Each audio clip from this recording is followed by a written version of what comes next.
gentlemen, this next bout is 3 5-minute rounds in a catchweight bout of 59.5 kilograms. Introducing your first warrior, fighting out of the blue corner. This man is a mixed martial artist with a professional record of 15 wins, 4 losses, and 2 no contests. He stands 162.5 centimeters tall and weighed in at 59.25 kilograms.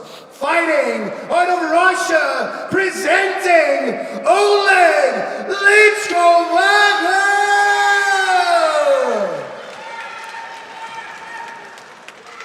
And his opponent, standing across the cage, fighting out of the red corner. This man is a mixed martial artist with a professional record of 15 wins and 7 losses. He stands 163 centimeters tall, weighing in at 59.5 kilograms.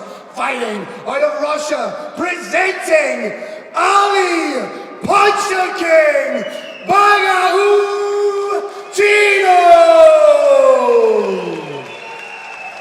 Your referee in charge is Rebin Lightsaber. Rebin Saber back as the third man in the cage in this co-main event at Brave 46 at a 59.5 kilogram catch weight between Oleg Lichkovakha and Ali Bagautinov. Some of the fights tonight I believe could be over in seconds. I believe this one is going to be a little more strategic, but Ali Bagautinov appears to be wanting to get off shots right off the bat, and there you saw it. Beautiful outside low kick. And there's been, you know, not necessarily any bad blood or anything like that, but, you know, they've been kind of taking the little jabs at each other. I mean, when Bagautinov was asked what he thinks of his opponent, he said, "I don't think much of my opponent, Oleg."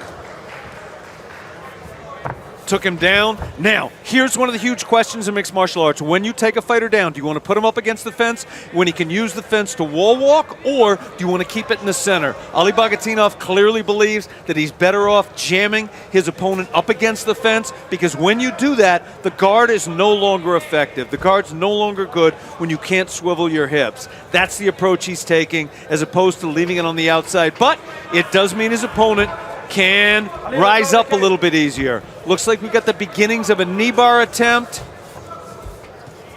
Looking for a heel hook.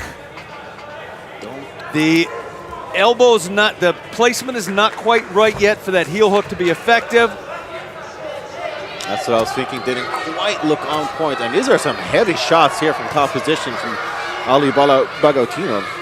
The Puncher King is taking this, oh, beautiful transition to the other side, and I have to say, those downward elbow strikes to the hip can hurt. It can slow down your ability to move when the fight, if the fight goes back up to standing. And I mean, credit to him, sure, he is a Puncher King. I mean, he definitely packs a lot of power for these lighter divisions, but he actually does have just as many submission victories as knockout victories. So, I mean, again, he can get it done in pretty much every facet of the game. Lichkovakha was trying to set up an arm lock. It was completely denied by the Puncher King. And these are some hard strikes here from Bagautinov on the ground. I mean, he doesn't necessarily throw the ground strikes with a whole lot of volume, but he definitely makes those shots count. Brave Nation, the point with these elbow strikes is all about timing. You press the opponent's head. When you feel the opponent's head push back, then you let go. That's how you can get devastating power with an elbow without having to do a wind-up. It takes exquisite timing, and that's what we're seeing here. Oh, wow. As an alternative, you can post back and start throwing bombs away. Those are some hard shots. They definitely got Lichkovakha's attention. I mean, they really caused a big reaction from him. Brave Nation, we are almost within reach of the fighters straight above us. We can hear the thudding of these fists. I mean, look at that top control. I mean, Bagautinov is just merciless. Bit of a fence grab there, corrected by the seasoned Swedish MMA referee, Rebin Saber. Looks like we're moving to a full mount. And this is just such positional excellence from Bagautinov. I mean, he really is completely neutralizing Lichkovakha's offense. And oh, those are some hard shots to the body. Brutal shots. Fighter has now turned his back. I mean, that's the thing. They completely changed Lichkovakha's body language. He turned away from those strikes. I mean, that is a surefire tell of him doing damage. If I could communicate one single thing to the huge fans, the beloved fans here in Brave Nation, it's that sometimes shots that don't look that huge on television are in reality brutal. That's what those body shots were. Short and incredibly sharp. There was another one. These kind of fights can turn a fight around. Absolutely, but look at this. Lichkovakha turns the table on Bagautinov. Now it is he who has his opponent pressed up against the cage. Let's see if he can do as much damage in this position as Bagautinov did. Puncher King has correctly turned his hips. He spread his legs wide apart so his opponent can't latch his fingers together around the lower thigh. That's what the opponent wants to do. You want to get in on the hips, reach around the legs, and connect your hands together. But by splitting the stance, it makes it very difficult to connect the hands. And while you're trying to connect the hands, elbows rain down.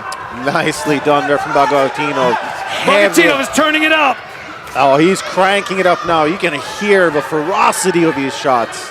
Brave Nation, when the top opponent is standing on his feet, you can kick up to the face. Kicks down to the face are not legal. Kicks up are. What you were seeing there were legal attempts, although they did not work. Wow, this round has just zoomed past. I completely lost track of time, and we have less than 10 seconds left now, and this has been a beatdown. Great. That was a brutal round. That was a dominating round for the Puncher King, and you can see why they call him Puncher King. Punches in mixed martial arts are no good if you don't have wrestling. You can't punch well off your back. What we're seeing here is a Puncher King. He uses his wrestling to establish dominant position and then lets those hands go to devastating effect. Take us through this replay. I mean, look at that. That was just a perfectly timed takedown. And as soon as Bagautinov was on top, he was in his element. He scooted Lichkovakha over to the cage, and then he just completely put it on him. Heavy ground and pound, strikes, elbows, and just his control was truly something else as well. And he completely neutralized Lichkovakha in so many instances. And the short period that he was actually put up against the cage, again he turned things around, using a combination of defensive elbows, but also world-class grappling. Lichkovakha's heart is still in here 100%. His skills are such that he can do things to turn this fight around. But I believe that the Puncher King, Oleg Bagautinov, now has confidence. He now knows what he needs to do, and I think he's going to execute it aggressively. Absolutely.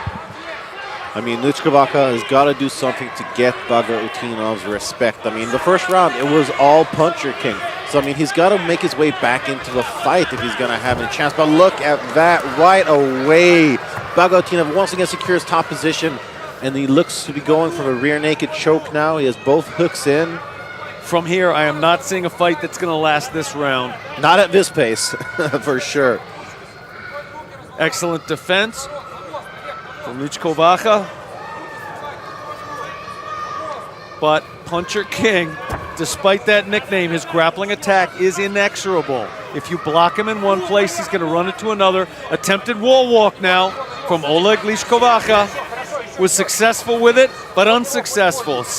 Fighter stayed on his back. Puncher King is now trying to break his core strength, trying to flatten him out where he no longer has leverage. I mean, look at the top control of Bagautinov. As you said, Lichkovakha, he was successful in trying to bridge out of that, but Bagautinov adjusted and once again just wound up in top position. And I mean, this is like a nightmare. I mean, to be on the bottom with somebody as good as Bagautinov on top of you. I mean, he is just completely taking it to Oleg Lichkovakha.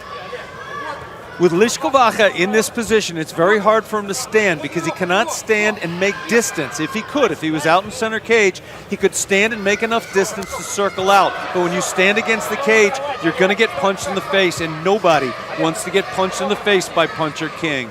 I mean, that's the thing. Instinctively, you would think, oh, I want to get to the cage so that I can use it to wall walk. But that is not always the case.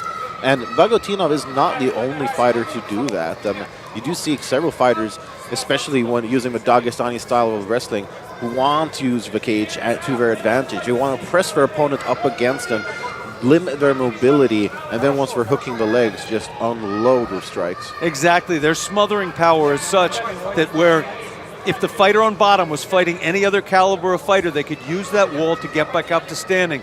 But these fighters from Dagestan have a form of wrestling that is better right now. I've talked to some of their coaches. The coaches tell me in time, everybody's going to learn this, but right now, yeah, we got a little advantage. You're seeing it right in front of you. And we're also perhaps seeing a submission setup attempt. Yeah, I mean, Bagautinov has threatened with that, with a guillotine a couple times. It doesn't seem like he has committed to it 100%, but he's showing his opponent the dangers. You know, you can't just scramble too quickly with me because I will grab your neck. One of the brilliant things he does is he does not overcommit, and the reason he's allowed to do that is because his skill set is so broad. If he's trying one thing and it doesn't work, he just switches. If he's in a single, switches to a double. If a submission attempt isn't working, lets the head pop out, push him back, spins to the back, looks for a rear naked. He's not committing to anything, and as a consequence, up until now, he has stayed in charge. Look at Tide that. is turning, Oh! Lichkovakha synced. He's got both hooks in, and he's going for a rear naked choke. I mean, out of all of Lichkovakha's submissions, rear naked choke is the one that he has succeeded with the most. He has 3 wins by rear naked choke. He could make it 4. About 80 seconds left in this fight. That's plenty long enough to sink a rear naked choke if you can do it against a fighter at this level. I gotta love it. Ali Bagautinov, Puncher King, is punching back from inside back mount. I mean, he truly is a Puncher King. Who else could be? I mean, especially at this weight. I mean, he seems pretty unfazed also by this position. I mean, he seems pretty calm. He's slowly, methodically working. And look at that. Spins out of position once again, winds up on top. Here comes the payback. Oh, yeah, definitely could. Oh. And now it's him flattening his opponent out. We're down to 30 seconds. Huge respect to Oleg Lichkovakha for turning that fight around briefly. Oh, look at those elbows. This is just gruesome ground and pound. I mean, it says something about the heart of Lichkovakha. I mean, being able to withstand this level of punishment, it's insane. Bagautinov could be going crazy with his hands, trying to get the referee to stop it, but he's a brilliantly methodical fighter. Round ends without a stoppage. Bagautinov helps his opponent to his feet, taps his shoulders as a sign of sportsmanship. It's also some good gamesmanship. It's telling him in a very kind way, I'm better than you. Absolutely. I mean, he's been proving it so far. I mean, anybody who thought that Bagautinov was past his prime or over the hill, just watch this fight. Lichkovakha is no joke. He's a solid fighter with a good record and some impressive wins. And just look at it. It's been completely one-sided. Or aside from that one takedown in the second round where Lichkovakha, I mean, it was clearly the best moment of the fight for him. And he did manage to transition from that double leg right into back mount. Unfortunately, he was not able to capitalize on it. I gotta love it. This is I'm not sure I've ever seen this. These two are boxing from back mount, back and forth and back and forth. Let's go. Coach. Revving the lightsaber, hustling everybody out of the Brave Combat Federation cage. Pro as he is. All right, third and final round ready to commence. I did not think we would get here based on the pace and the tempo of that first round, but look, here we are. Nice show of respect, but Lichkovakha is clearly wearing the story of the fight on his face much more than Bagautinov, who looks like he's just entering the first round, whereas Lichkovakha, he looks a little bit worse for wear. I mean, he's wearing that fight. It's going to be interesting to see if Bagautinov continues to methodically chop his opponent apart, or if he chooses to turn it up a notch. Thus far, been methodical. He's doing exactly what worked for him before. But when you do that, you take a risk of getting a big shot like that. You become predictable. And look at the way, I mean, speaking of predictable, wow, did he see that takedown coming? Look at that ground and pound. I mean, there's levels to this game, and Bagautinov is definitely levels over many other flyweights. Bagautinov's hips are absolutely unbelievable. The ability of those hips to stifle a takedown attempt are phenomenal. And oh! Look at that! Slam, bam, thank you, man. Bagautinov puts Lichkovakha to the ground with force.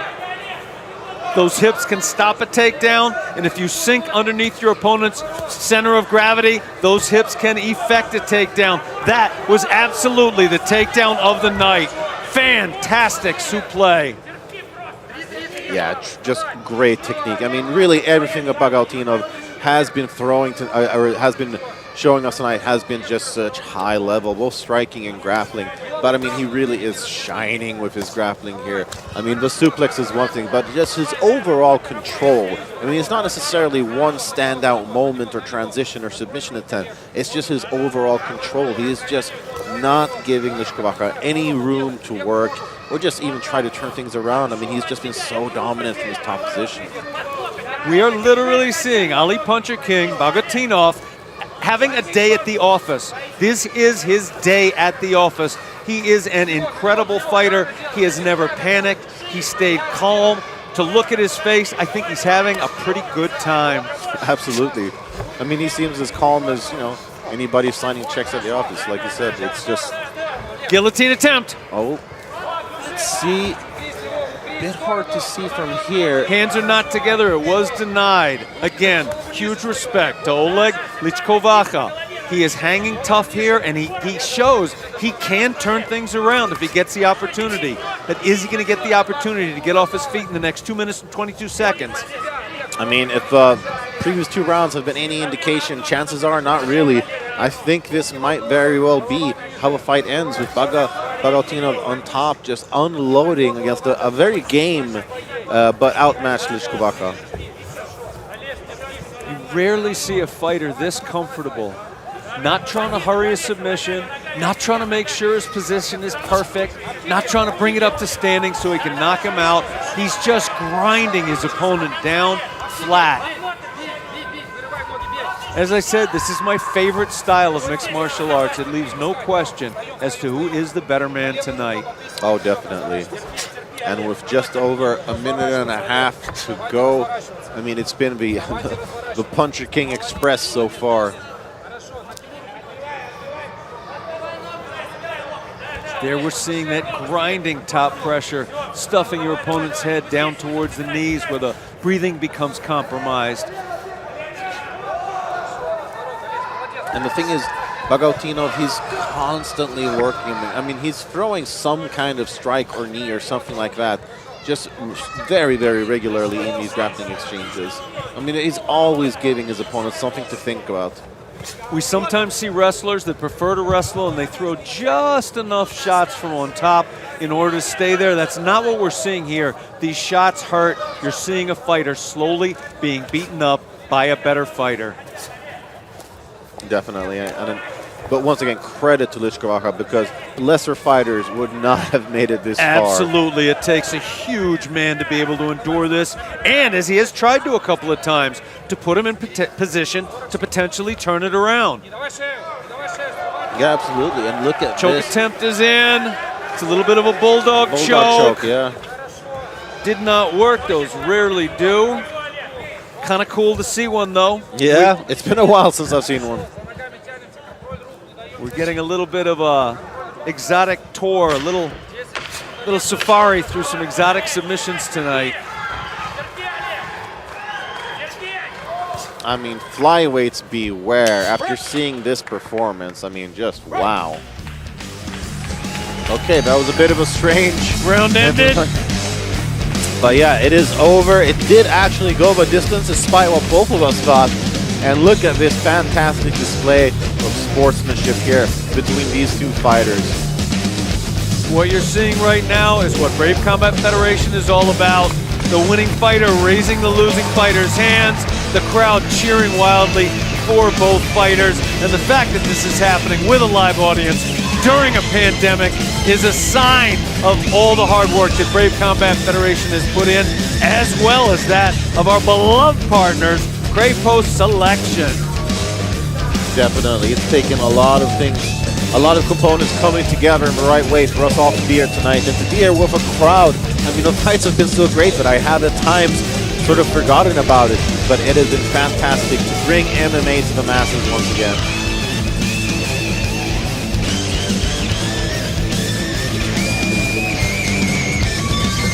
The I's are getting dotted, the T's are being crossed on our co-main event of the evening, but there's no question who won it.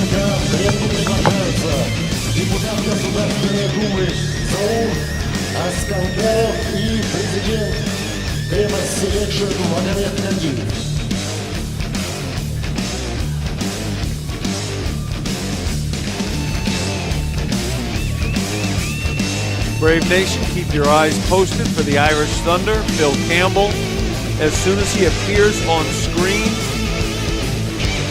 the announcement of who won this fight will be 30 seconds away. But as I said, nobody in the audience, nobody out there in Brave Nation is going to have any surprise about who won this fight. Having said that, once again, huge respect to Oleg Lichkovakha. Not only did he hang tough, but he hung tough, gave himself some opportunities to potentially win, wasn't able to take advantage of those, but it sure wasn't because of his heart or because of his skill. All right, ladies and gentlemen, after 3 rounds of action, we go to the judges' scorecard. Your first judge scores the bout 30-26. Your second judge scores the bout 30-26. And your third judge scores the bout 30-25. All in favor of your winner by unanimous decision, fighting out of the red corner, Ali